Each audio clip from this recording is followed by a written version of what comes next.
Hi everyone, my name's Carrie McLean. I work for City of Glasgow College. Now, normally I would be coming out to your school or meeting you at careers events. However, because that's not possible, I thought let's record a presentation to answer some of the questions that you might have. Okay, so this is the top 5 questions we get asked at careers events. Question number 1: why choose City of Glasgow College? So firstly, as we're the largest college in Scotland, we have over 250 full-time courses in a huge range of subjects and at varying levels.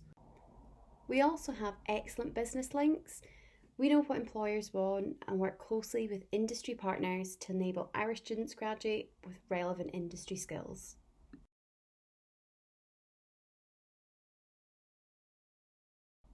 Many of our higher education students progress on to university, and we also have guaranteed progression places with a number of Scottish universities. Our city centre location means that we are close to all the main transport links, and our 2 campuses are just 15 minutes walk apart. We have state-of-the-art facilities which include industry standard TV, radio and photography studios, professional kitchens, hair and beauty salons, ship's engine room and simulator. Question 2. What level of course should I apply for? So, we get asked this question all the time at careers events, and it can be really daunting when you look through a prospectus or go online and see a lot of different course levels to really know which one is right for you. As a general rule, if you don't have hires or you're applying for a skills-based course such as hairdressing, you should be applying for a further education course. So that would be level 3, 4, 5 or 6 on this diagram. The next step would be to look at the entry requirements for that course. For this example, we'll look at a level 5 course. So as you can see here, a level 5 course in school is usually called a Nat 5. And at college, it could be called an NQ, an NC, or an MPA level 5. Okay, so this is a typical example of entry requirements for an NQ level 5 course. The entry requirements are 3 Nat 4s, and for this subject, child health and social care, one of those Nat 4s needs to be in English. All of our courses are designed to allow you to progress on to further study.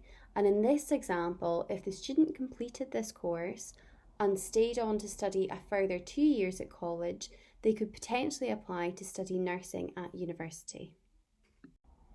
If you do have, or you're currently studying the relevant hires, you can apply for a higher education course, such as an HNC or first year of an HND. However, not all our courses are the same, so it's best to check out entry requirements on our website. And if you need any further guidance, we've got a team of careers advisors you can have a chat with. Question 3. What's the difference between college and uni?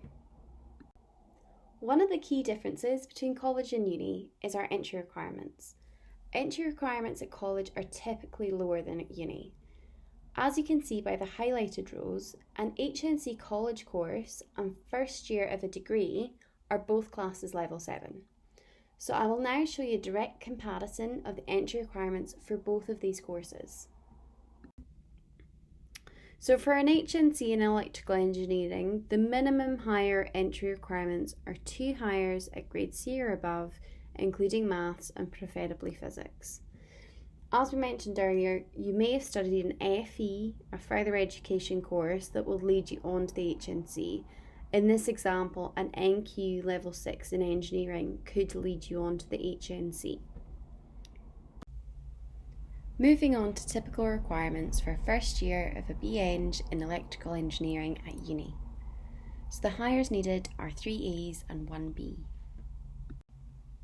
So when we do a side-by-side comparison, we can see straight away that the entry requirements for uni are a lot higher than college. However, many unis will also have entry requirements for college students who have completed an HNC or HND. College students can progress into first, second or third year of a university degree, depending on the uni they apply to, which course they've completed and also what grades they achieve. So in this example, an HNC student could apply to first year of uni if they achieved an A in their graded unit. So another main difference between college and uni is class sizes and support. Whilst at uni, you'll most likely be in a lecture theatre with a lot of other people, sometimes it can even be hundreds of other people, and a lecture is delivered to you. You don't usually ask questions within that time, and also the work you'll be given will include a lot of independent study.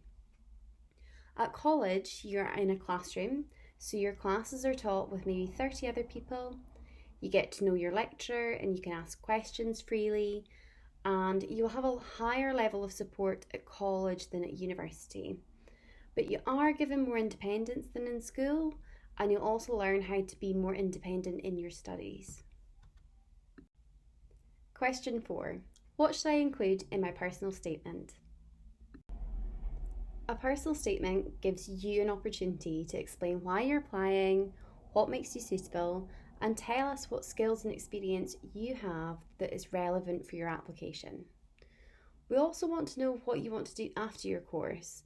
Do you want to go into the world of work, or do you want to go on to further study?